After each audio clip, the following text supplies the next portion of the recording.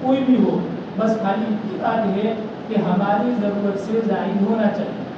اگر ہماری ضرورت سے زائد سامان ہے، زائد مال ہے، تو اس کا ٹوٹل لگاؤ، ٹوٹل لگانے کے بعد 612 گرام چاندی کے بقدر ہو گیا تو اس پر زکات، تو وہ آدمی زکات نہیں لے سکتا ہے، اور اگر اتنا نہیں ہوتا ہے تو بھی وہ آدمی زکات لے سکتا ہے۔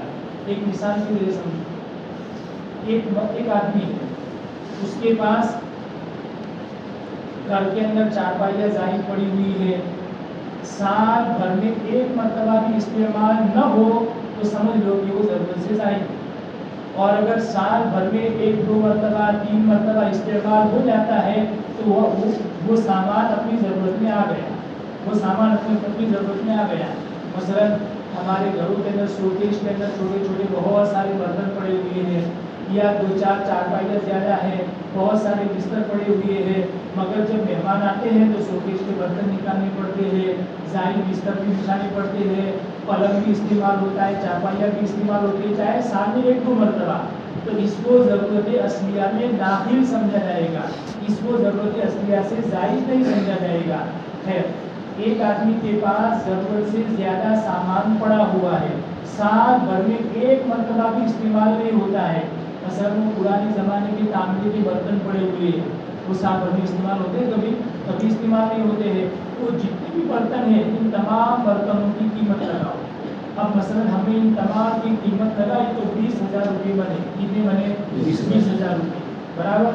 پھر اس کے پاس چارپائیاں زائد پڑی ہوئی ہے، یا عورت ہے تو اس کی پیٹی کے اندر بہت سارے ایسے جوڑے پڑے ہوئے ہیں جو سال بھر میں کبھی بھی استعمال نہیں ہوتے، 5 6 جو عورت کے لیے 5 6 جوڑی، 3 4 جوڑی یہ اس کی ضرورت میں داخل ہے، اور اس کے علاوہ جو جوڑی ہے وہ سب ضرورت سے زائد ہے۔ تو ہم نے سامان کی قیمت لگائی، برتنوں کی قیمت لگائی تو 20,000 روپیہ بنی، اس کے بعد بھی زائد چارپائیاں تھی اس کی قیمت لگائی 20,000 روپیہ بنی، اور دوسرا کوئی سامان تھا تو اس کی بھی قیمت لگائی ہم نے 20,000 روپیہ۔